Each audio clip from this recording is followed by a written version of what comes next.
Innal hamdalillah nahmaduhu wa nasta'inuhu wa nastaghfiruh wa na'udzu billahi min syururi anfusina wa min sayyiati a'malina. May yahdihillahu fala mudhillalah wa may yudlil fala hadiyalah. Asyhadu an la ilaha illallah wahdahu la syarikalah wa asyhadu anna Muhammadan abduhu wa rasuluh allazi la nabiyya ba'dah amma ba'du. Ibu-ibu, alhamdulillah, ibu-ibu ahli pengawasan di lingkungan Cihideung, alhamdulillah pada saat ini kita dapat bertemu kembali, berjumpa kembali. Tiada lain, tiada bukan bertemunya kita di majelis yang insya Allah dimuliakan oleh Allah Subhanahu wa Ta'ala. Pada pertemuan kali ini memasuki pada hari Jumat awal sasi Ramadan. Dina bulan Ramadan mah Jumat kahiji nya Bu. Dina Maret mah kaopat. Alhamdulillah pada kesempatan ini kami diundang oleh pemudi PC Pemudi Versi Cihideung untuk mengisi mengenai bab toharo. Kami ambil bab toharo ini disingkat secara sederhana, diringkas dari sebuah kitab karya Ibnu Hajar Al-Asqalani, kitab yang fenomenal, kitab yang terkenal, bahkan sudah diajarkan dari sejak diniyah kelas 6, ibtidaiyah kelas 6 sampai mualimin. Secara terjemah buluk itu menyampaikan almarhum merasa bangga karena si penulis buku Marom setelah menikah 3 istri itu dikaruniai perempuan. Terus Ibnu Hajar menikah ke istri yang keempat, kemudian dikaruniai seorang laki-laki. Ibnu Hajar waktu itu merasa bangga, Bu. Nah, dari kebanggaan tersebut Ibnu Hajar menulis sebuah buku untuk bekal kehidupan belajar anaknya. Bukunya Bulughul Maram, menyampaikan rasa sukacita untuk anak laki-laki hiji-hijina. Nah, karena ada kebanggaan pada diri Ibnu Hajar, beliau menyusun sebuah kitab. Kitab ini diwariskan kepada anaknya untuk bekal kehidupan. Nah, bakal yang akan dibahas secara singkat, ringkas, sederhana mengenai bab toharo. Tapi sebelum masuk karena itu kepada pembahasan utama, setidaknya kenbu teu apal kitab anyar nawae, teu apal teuing kitabna, apal jero. Apal jero teh bukan artinya apal terhadap isi kitabnya, tapi minimal kita mengetahui daftar isi. Pada kitab Bulughul Maram itu memuat 16 kitab kecil. Pertama, dari Bulughul Maram yang dimuat, 1 Kitabut Toharo mengenai toharo bersuci, 2 Kitabus Sholat mengenai cara, kaifiat, hukum, rokaat, bilangan mengenai bab sholat, 3 memuat Kitabul Janaiz, kitab mengenai kepengurusan jenazah, 4 Kitabuz Zakat berkenaan dengan zakat, sedekah, infak ada pada bab Kitabuz Zakat. Yang 5 Kitabus Siam, kitab mengenai aturan hukum sifat tentang saum, termasuk saum sunat dan saum wajib. Ada saum sunat, diantaranya bukan semata-mata ayam mubid, tapi macam-macam saum sunat. Yang ke-6 ada Kitabul Haji, pembahasan yang haji dan umroh ada. Kitabul Buyu yang ke-7 tentang perdagangan, tentang kredit barang terdahulu, uang kemudian, atau uang terdahulu barang terkemudian. Yang ke-8 Kitabun Nikah, ke-9 Kitabul Jinayat, ke-10 Kitabul Hudud, ke-11 Kitabul Jihad. Jihad dalam arti ini bukan perang, tapi jihad menjalani kehidupan sesuai syariat bila mati dalam keadaan atas nama Allah termasuk kepada jihad, bukan perang, Bu. 12 Kitabul At'imah, bab makanan dan minuman. 13 Kitabul Aiman wan Nudur. 15 kitabul qada, 16 kitabul atik, terakhir kitabul jami. Tabulughul maram teh aya sakitu eusina teh. Jumlah hadisna sabaraha? Totalna 1575. Para ulama menggunakan istilah kitab karena di dalamnya ada permasalahan-permasalahan, ada bab-bab, ada subjudul kecil. Sementara toharo, kan kitabut toharo bu, bakal dibahas teh, moal sakitab diterangkeun, moal tamat lohor mah. Mun saminggueun mah. Nah, di dalam kitab toharo ada 10 bab tuh anakan deui bu. Kita kan hiji dari 16 kitab yang disusun oleh Ibnu Hajar, baru satu eta oge naon bu? Pantona hungkul, can ka jero kamarna, can ka dapurna, can ka ruang tengah, can ka ruang tamu, karak halaman. Di halaman geus aya 16 imah. Imah kahiji wae toharo can kabuka. Maka eta kitab nu kadua toharo. Toharo secara bahasa artinya bersih atau membersihkan atau menghilangkan najis dengan alat dan cara yang tertentu. Menurut syariat, toharo itu hilangnya hadas. Ari hadas teh kotoran yang menempel di badan tapi tidak kasat mata, tidak terlihat. Contoh bu, kalau kita jalan terus melewati jalan becek, aya motor di sebelah, cek sudah mah gancang kecepretan bu, baju orang teh bakal kakotoran. Nah, kakeunaan ku cepretan jalan becek tadi. Ta eta mah kotoran nu kasat mata. Sementara hadas, kotoran yang ada di badan tidak terlihat. Punten bu, punten. Contoh, di dia aya nu 17 tahun kagigir. Geus nikah sadayananya. Nu cek bahasa Nabi, barang siapa yang berdiri 4 kaki maka dia wajib mandi. Yang buku marum kene. Kedina babul gusli wa hukmil junub. Bab ngeunaan tata cara mandi dan hukum junub. Bahasa Nabi, barang siapa yang berdiri 4 kaki cing kumaha? 4 kaki teh juga muning gitu. Pan muning 4 sukuna. Sapi 4 mes ieu mah teu piraku munding jeung sapi ditah mandi wajib. Ieu mah jelema. Barang siapa maksudna orang berdiri 4 kaki maka wajib mandi. Ka bahasa Nabi malemes berdiri 4 kaki. Pan hese ngabayangkeun teh komo 17 tahun kagijeun mah kumaha? Manya si mama jeung si bapa saputik nangtung we gitu. Nangtung tengah imah kieu bapak tabalong-balong sanes. Bahasa istilahnya sapatemun. Terang sapatemun bu. Ibu mah apa? Budak ayeuna moal. Ngajar lemes bu. Sing saha nu sapatemun wajib mandi. Punten bu. Naon kotorna sapatemun? Pada nu kotor. Tah nu kitu hadas. Maka hadas bisa dibersihkan dengan cara toharo. Maka secara sifat tentang toharoh ini mencegah seseorang untuk melaksanakan sholat atau sebagainya mesti suci dulu, mesti bersih dulu. Bersih dari apa? Bersih dari hadas, bersih dari najis, suci dari hadas dan suci dari najis. Maka berdasarkan istilah syara menurut Abdullah bin Al-Basam, penulis Syarah Bulughul Maram Taudihul Ahkam, toharoh secara syariat menghilangkan atau membersihkan hadas.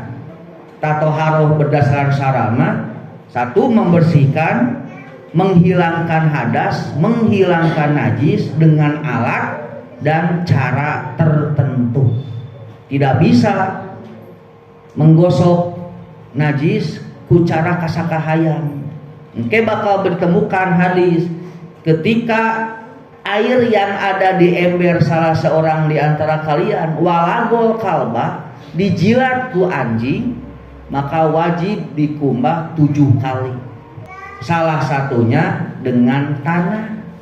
Cing praktekna kumaha lamun leta anjing kena baju urang kumaha ngumbahna. So disese dileungitkeun ke bakal kadinya. Nah bet walago kudu dicuci 7 kali jeung tanah. Ai kana kulit kumaha? Pan urang sok boga anjing Bu. Sok utak-letak nih. Kanu bogana kana leungeun dikumah jeung leungeunna 7 kali atau kumaha? Sok Bu.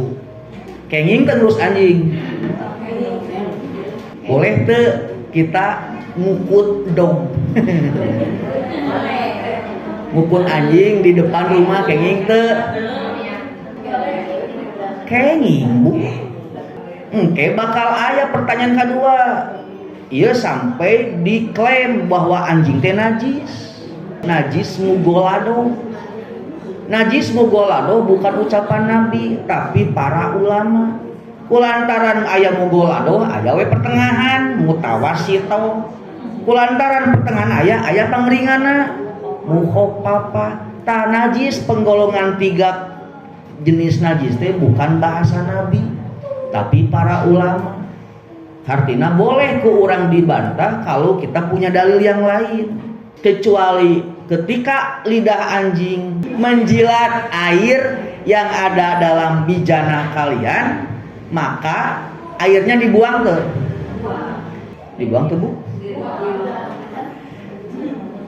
Dah hadis nate kumbah wadah anjeun ku 7 kali salah sahijina ku tanah ai caina dibuang teu otomatis dibuang.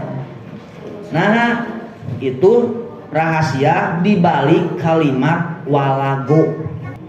Artinya hadis itu berlaku mencuci 7 kali salah satunya dengan tanah itu berlaku bila si lidah anjing menyentuh benda basah. Sementara benda kering menurut Abdullah Al-Basam itu tidak berlaku hukum mencuci 7 kali salah satunya dengan tanah. Zaman ayeuna mah pan tanah mah teu berlaku Bu, aya deterjen. Naon Bu rupa-rupa deterjen teh. Nah ke zaman Nabi teu kapikiran ngumbah letak tina lidah anjing ku deterjen. Pan zaman Nabi aya Bu daun bidara. Deterjen ayeuna nu seuseut di antarana daun bidara dijadikan sabun untuk memandikan jenazah. Zaman ayeuna mapan aya alnupou, aya alipou, naon Bu? Aluksu. Dulu mah bidara daun hijau.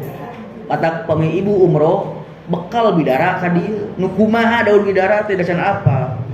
Nah, penggunaan istilah toharo itu dari awalnya cara menghilangkan untuk membersihkan najis supaya orang-orang tidak terhalang untuk beribadah. Kedua, penempatan kitabut toharo dalam buku marom. Nah, betoharo heula atuh dibahas teh meh. Kula teh salat heula, ras toharo. Henteu haji heula, henteu jual beli heula, henteu bab jenazah heula, tapi toharo heula. Dikarenakan bab toharo itu sebelum beribadah didahulukan dulu ta'abudi. Syarat sah beribadah teh suci dan bersih dari najis. Mun urang salat, mun urang ka masjid, mun urang rek ngaos, mun urang rek ngaji, aya kokotor dina acuk, sah teu ngajina Bu. We ande nya Bu. Kan ibu-ibu mah acuna ngagapuinya. Teu ngagapuy tidak pas kelempem aya we nganyapukeun. Teu apal nu kagasuk ku rok panjang ibu teh kotoran. Terus ngaos, sah teu ngaosna. Sok sadaya kotoran teu apal. Sah dan rek salat Bu. Ek calik di dieu ngabandungan nu ngaos, dugi kaberes di moal batal. Bisi punten nya Bu, keur ngaos ibu teh melepes da teu balikan deui. Nah, da lain wudu, da lain salat. Tapi beda carita ketika ibu mau sholat. Ek wudu teu apal ibu teh di androg ibu nu panjang teh kagum usul teh aya punten tai kotok garing. Teu apa? Salat we ibu teh. Ai pas balik heuleuh cenah ieu kumaha? Balikan dieu ulah salatna. Nah, teu apal teh. Mun apal mimiti maksakeun salat eta beda carita Bu. Komo ribet kagak di bajuna, pajelit kan Bu. Pajelit ti mimiti luhur ka handap. Pas apa Bu ieu kotoran. Ek salat kumaha nya? Jaba di imah batur. Apal kotoran, maksakeun salat itu beda carita, itu dosa, da apal. Tapi kalau teu apal, awalnya tidak tahu, tidak mengapa dan tidak perlu mengulangi. Contoh, terkadang Bu, urang teh datang ke haji tempat nu anyar, teu apal kiblat, ngan rasaan kiblat teh ka ditu. Cek orang imah ka dieu Kang, ka dieu debat. Nu dua debatnya sarua pendatang teu apal ka mana yang geus masing-masing we nya akang ka ditu abdi ka dieu da yakin kitu salat beres salat wiridan jol nu boga imah naroskeun Pak ai kiblat ka mana ka dieu geus sia salah tah teu kudu balikan deui Bu atos we nu tadi da teu apal teh ngan lamun apal saprak apal kiblat ka ditu boga alasan pan Allah mah di mana wae ka mana we kumaha urang tak teu kenging Bu kitu. Itu diantawis nah toharo didahulukan sebelum melaksanakan salat, zakat, saum, ibadah haji aya syarat sah salat. Di antara syarat sah salat alat nu pokok teh ngeunaan cai air yang menjadi hukum pokok untuk menjadi sah syarat-syarat beribadah ke depan. Maka satu itu, kedua kitabut toharo ada memuat 10 bab.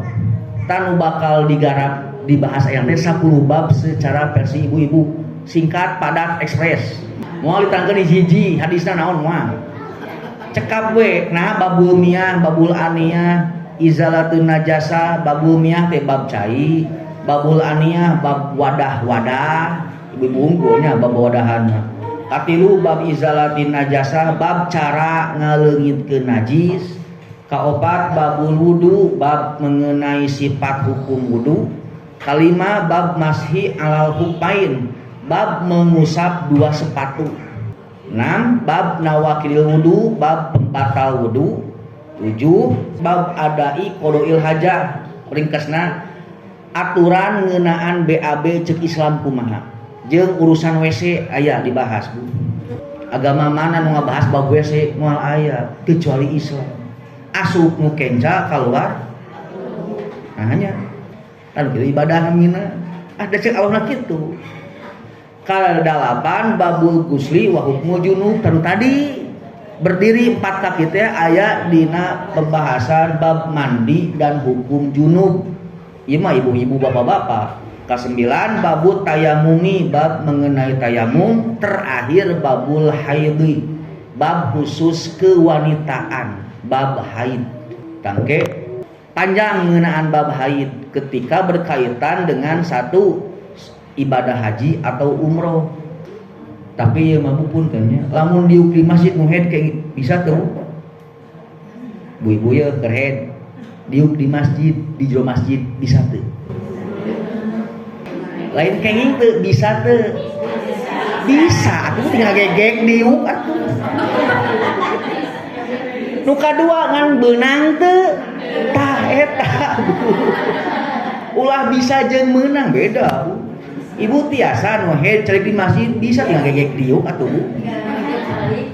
Ngalewat kok teh tingan meunang teu aturan syariat teu meunang ibu-ibu nu head cali di dalam masjid. Mata kunaon ibu persistri pangaosan di madrasah lain di masjid. Sound system harusnya di masjid, tapi yang di madrasah bisi aya nu head. Taya Bu, bab toharoh teh setidaknya secara detail mengerti mengenai 10 bab ieu. Tak ibu punya anak perempuan tong ka bab nia. Bab head heula terangkeun yeuh neng, bab head teh ku Nabi disebutkeun darah head teh A B C D. Enak Bu, teu digawe ibu teh. Tidak beramal tapi berpahala. Bonusna loba. Si bapak sariawan getihan eureun salat nah awe ge pasina keluar head beda lain kotoran eta mah dicatrok. Nah, maka dina toharo itu diantaranya satu bab nu bakal dibedah dari babul miyah. Babul miyah bab tentang air. Air miyah teh cai nu loba. Asal katana maun air. Mufrad wae maun eusina loba. Sakeclak cai cing sareba sabaraha ribu. Sakeclak cai jumlahna sabaraha?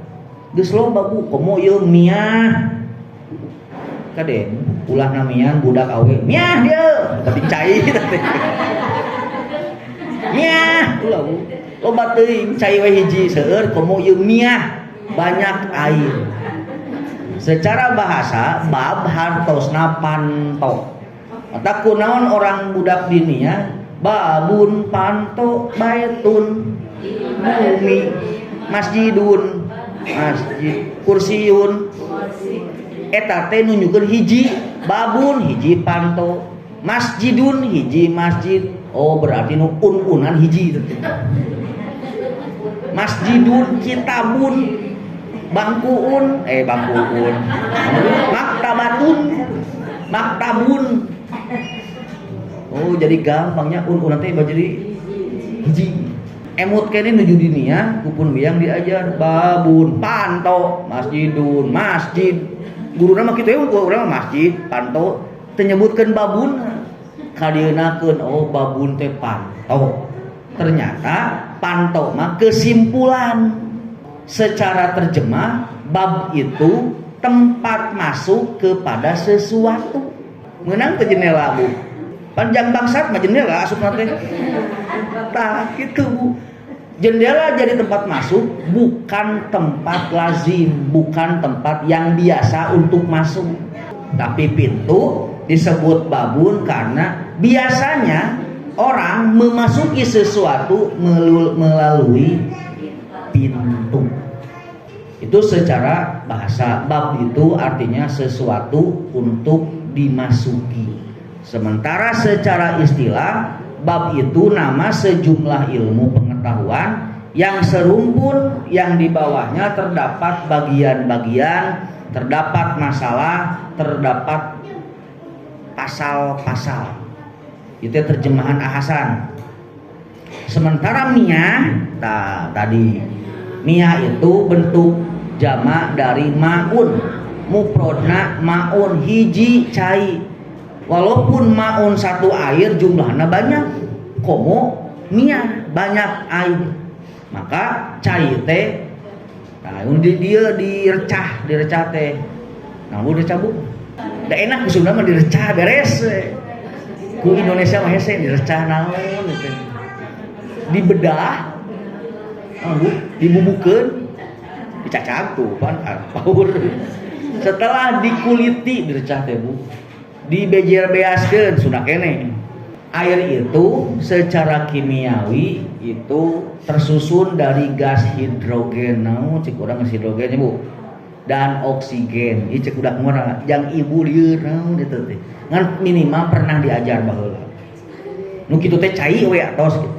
Yang sumbernya air laut, air sungai, air hujan.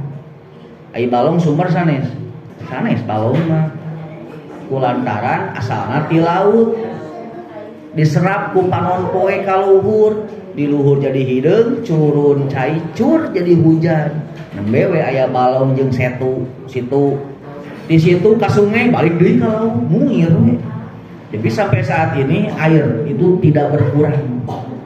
Angger sakitu walaupun jumlah manusia secara hitungan miliaran jeung nu paehna bu miliaran teh. Maka penggunaan kata miyah.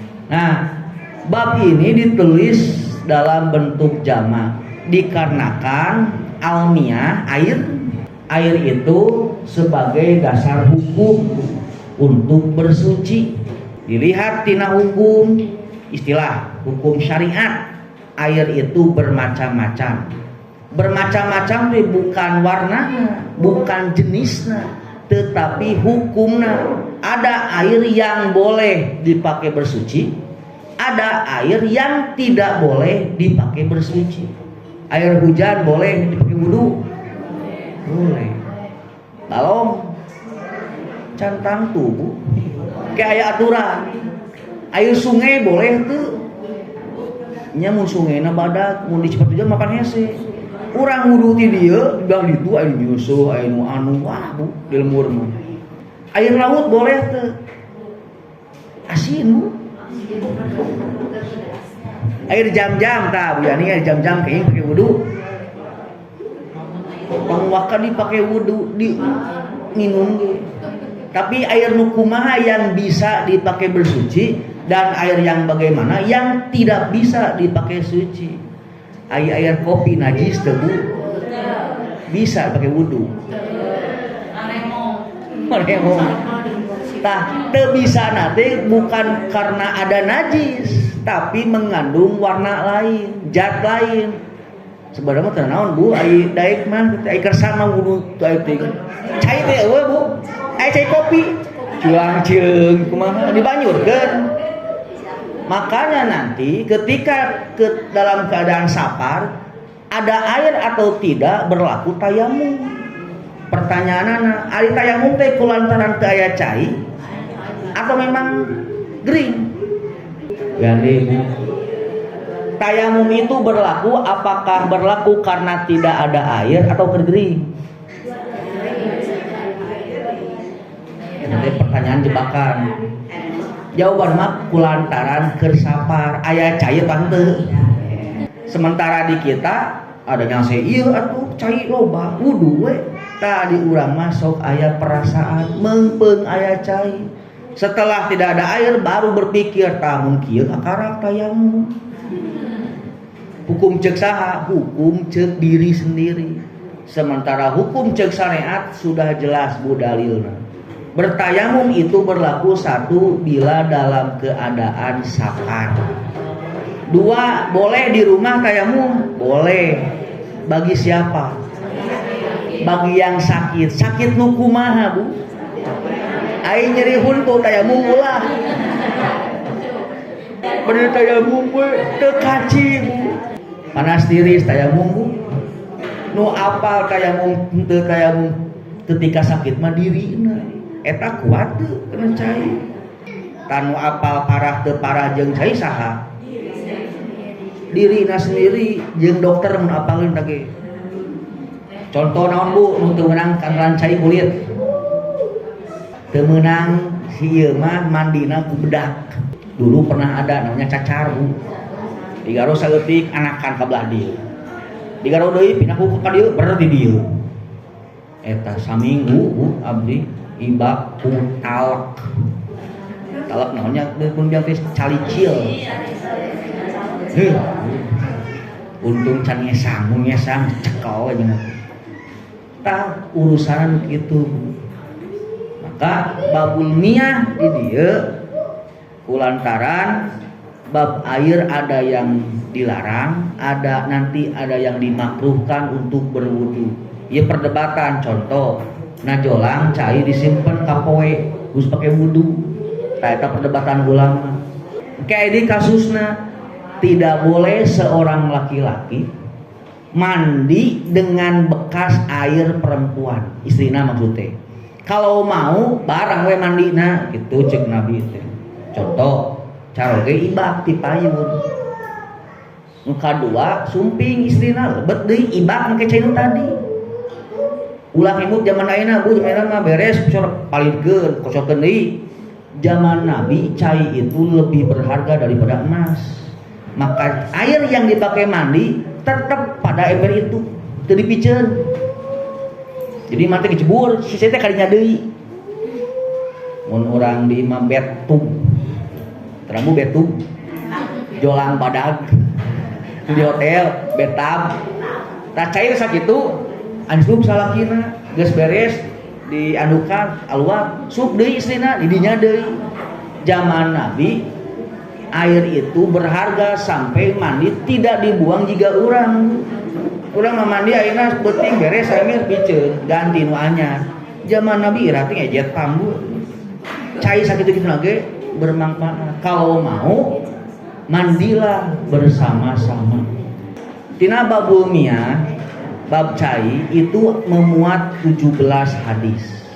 Dari 17 hadis itu ada 4 kesimpulan yang Ibnu Hajar cantumkan. Pertama, bab mengenai ragam air, sifat air. Ada air yang asin boleh dipakai bersuci, ada air yang berubah warna, berubah rasa, berubah bau, bisa dipakai bersuci. Tidak bisa dipakai bersuci kalau berubahnya oleh najis. Contoh, cai saember kakecelakan ku tai cak-cak, robah teu bauna. Saember teh cak-cak segede entret, segede teh. Bauna teu, warnana robah teu. Rasana robah teu. Tah berarti tidak dirobah oleh najis walaupun aya najis cencret. Ganti ayeuna teh ucing. Nah, kitu gambaranna teh. Hadis kesimpulan mengenai sifat air ini berkesimpulan dari nomor 1 sampai nomor 11. Nuka 2 tentang mikdar, ukuran air tidak mengandung najis. Kesimpulan berdasarkan hadis nomor 5 mengenai banyaknya air kulatain. Sakulah teh 500 liter. Aina 2 kula berarti 1000 liter. Apabila keadaan air seukuran 2 kula, maka lam yanjus, air tersebut tidak mengandung najis. Wih, kalau tadi selama tidak berubah warna, rasa dan bau. Maka dina hadis-hadis antara hiji sampai 11 aya larangan Nabi. Janganlah layabulana ahadukum fil ma'idda ini. Janganlah kalian kencing di air yang tergenang, tidak mengalir. Nukatilu kesimpulan mengenai berbagai macam najis. Kesimpulan ia berdasarkan hadis nomor 14 anu kisah orang Arab Baduy di gunung asup ke masjid kecewer tengah di juru masjid. Umar geus ambek, Abu Bakar teu boga kaena. Ek diambek ku orang-orang ku sahabat ku Nabi disarek, tenang Umar tankeun sina beres heula ngumpulna. Geus beres kang mawakeun cai saember banjur di dinya beres. Jigana ieu mah mun harita ku Nabi diantep nu tadina orang Arab Baduy teh ngumpul teh sajurueun bakal samasjidzeun. Keur ngumpul diberi ku wartawan. Nu tadina nu ngumpul teh di juru masjid diberi ku para sahabat bari mau bedog. Jigana ngumpul sakabeh masjid beak. Nabi bakal riweuh manjurna da loba. Ku Nabi teh tongkeun antep. Tah jenis-jenis air yang najis teh diantaranya air kencing. Itu mengenaan an-najasah. Nuka 4 dari 17 hadis yang dicantumkan oleh Ibnu Hajar, yang keempat hendak menjelaskan tentang rijsun, kotoran, benda-benda yang kotor. Kesimpulan berdasarkan hadis nomor 12 tentang anjing tadi. Ketika anjing menjilat benda cair, maka wajib digosok 7 kali, salah satunya menggunakan tanah. Pada riwayat Muslim, ulahuna panggeulana ku tanah. Nabu Horimah bade awal bade akhir nu penting sakali aya ku tanah digosok we. Kemudian nomor 13 tentang kucing. Kucing mah teu kotor. Nah, kulantaran ceuk Nabi ucing mah sok aya di sakitar anjeun. Mata aya nami sahabat nami Abu Hurairah bapana ucing.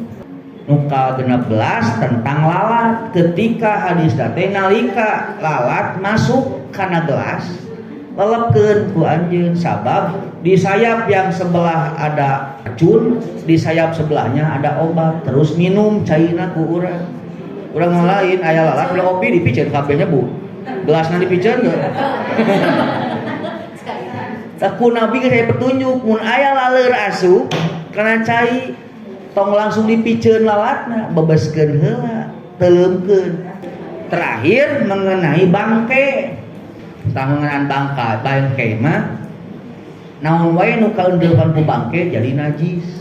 Ai bangke teh naon Bu? Hewan yang mati bukan disembelih bangke. Tapi aya bangke nu halal. Bangke lau jeung bangke alhut simeut belalang teh itu bangkena tong bangkena keur hidupna we goreng tenan itu termasuk bangke. Ada yang dilarang, ada yang boleh. Bangke ikan tentu halal. Nah alhilu maitatuhu Bu sakitu nu tiasa dipihatur dina kesempatan Jumat kaopat ayeuna ngeunaan toharo. Pada dasarnya toharo itu satu cara untuk membersihkan atau menghilangkan kotoran dan najis yang menghalangi seseorang untuk beribadah kepada Allah, khususnya sholat dan ibadah haji. Karena nu saumah teu wudu ge teu jadi masalah, da wudu mah jang sholatna. Yang kedua, dalam toharo ada beberapa permasalahan, setidaknya ada 10 bab permasalahan mengenai pembahasan yang ada pada toharo.